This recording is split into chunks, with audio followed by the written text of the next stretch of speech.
बिस्मिल्लाहिर्रहमानिर्रहीम। आप YouTube channel देख रहे हैं। पाकिस्तान और दुनिया भर के देखने और सुनने वालों को राशिद अल का सलाम। नाजरीन, गवर्नर ने एक तरफ जो है एक समरी तैयार कर लिया है डी नोटिफाई करने के लिए परवेज इलाही को, और दूसरी तरफ स्पीकर पंजाब असम्बली ने भी एक मूव खेली है। उन्होंने खत लिख दिया है सदर पाकिस्तान को गवर्नर के ऊपर, गवर्नर को हटाने के लिए, और एक प्रेशर बिल्ड कर दिया है। देखते हैं अब क्या होता है। लेकिन आर्टिकल 54 के तहत जो है सदर वो एक्शन ले सकते हैं। ये कानून के मुताबिक वो एक्शन ले सकते हैं। अब देखना ये है कि अगर परवेज इलाही हटते हैं या नहीं हटते, वो सीएम रहते हैं या नहीं रहते, इस कानूनी नुक्ता नज़र क्या है। जितने भी कानूनदान हैं, जितने भी कुछ कानूनी माहिरीन हैं, उनसे बात की है और उन्होंने बताया है कि अगर ये मामला स्टिल जाता है अदालत की तरफ, क्योंकि आखिरकार इसका अदालत में ही हल निकलेगा। क्योंकि एक तो आईनी चीज जो है देखा जाए, कानूनी नुक्ता नजर से देखा जाए, तो स्पीकर पंजाब असम्बली ने ये बिल्कुल कानून के मुताबिक नुक्ता उठाया है। और दूसरी तरफ अगर ये मामला बन जाए कि परवेज इलाही या सीएम को हटाया जाए, डी नोटिफाई किया जाए, तो इसमें डी नोटिफाई करने का मतलब नहीं बनता, क्योंकि परवेज इलाही का तो कोई कसूर ही नहीं है। उन्होंने कैसे वोट लेना था जब इजलास ही नहीं बुलवाया गया। ये मामला तो एक स्पीकर और गवर्नर के बीच का है, तो वो आपस में आए, लेकिन इसमें उसको डी नोटिफाई करना नहीं बनता।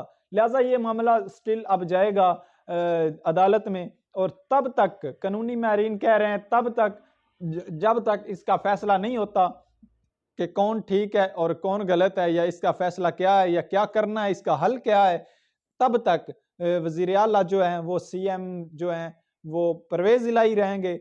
और जैसा कि पीछे आप पीछे भी देख चुके होंगे, जब तक जितने तक फैसला अदालत में चला गया था, केस चलता रहा था, उतने तक पिछली दफा वजीर आला हमजा शहबाज को बनाया गया था, क्योंकि वो कंटिन्यू कर रहे थे।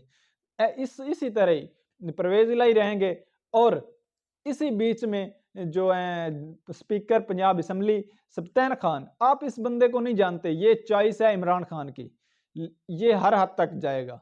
ये इसी बीच में अपनी गेम डाल देगा, वो अदम एतमाद के लिए बुला लेगा, आए भाई हमजा शहबाज अपने नंबर पूरे करें और अदम एतमाद के मामला क्लियर करें।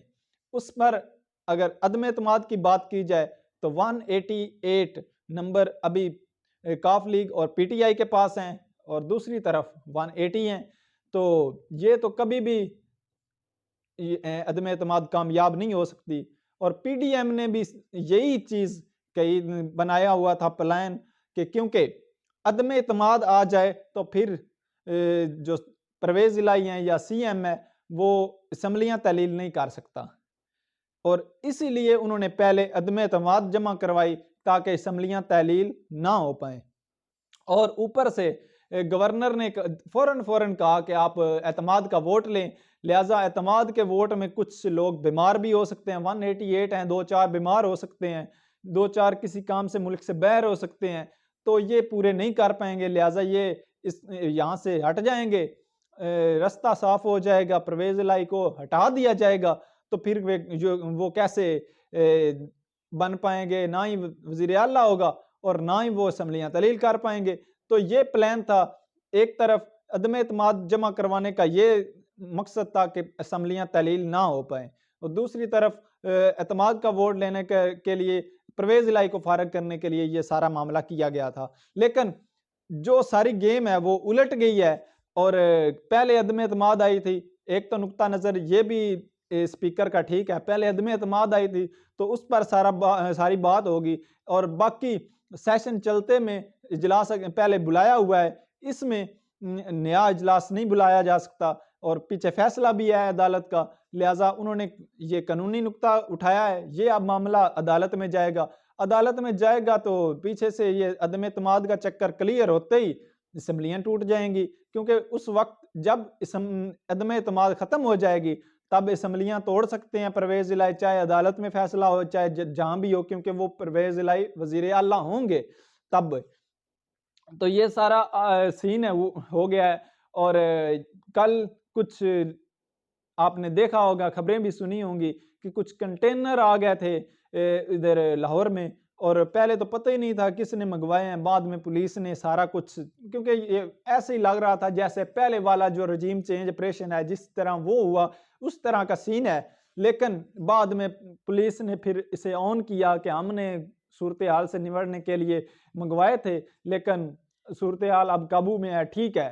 तो लिहाजा इसके बाद वो चीज़ें नॉर्मलाइज हुई और सारा कुछ तय हुआ।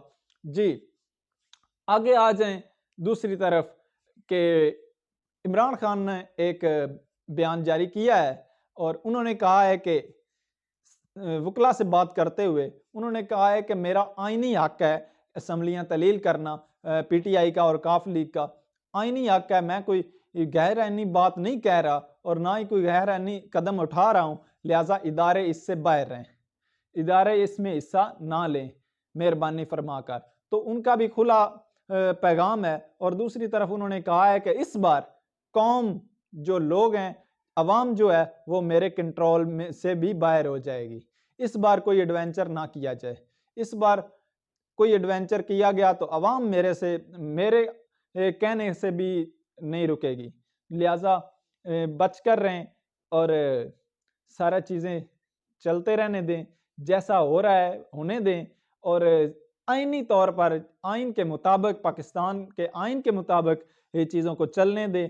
अगर ये हुकूमत अब 10 दिन की है मेहमान है ये हुकूमत, कुछ भी अगर जो भी हुआ, अगर कुछ ना कुछ करके धक्काशाही करके और आइन को तोड़ मरोड़ कर ये अब इक़्तिदार बचा सकते हैं, वरना तो कोई चांस नहीं है आने वाले दिनों में, आने वाले 10 दिनों में। क्योंकि ये अदम एतमाद और एतमाद का वोट ना होता तो ये जुमे तक सारा क्लियर हो जाता। लेकिन आने वाले 10 दिन बहुत अहम है और आने वाले 10 दिनों में ये सारी गेम अब सामने आ जाएगी कि क्या इलेक्शन में जा रहे हैं या नहीं जा रहे। अब आपको एक चीज बता दूं कि जनरल इलेक्शन में जाएगी, जो भी होगा जनरल इलेक्शन में जाएगी।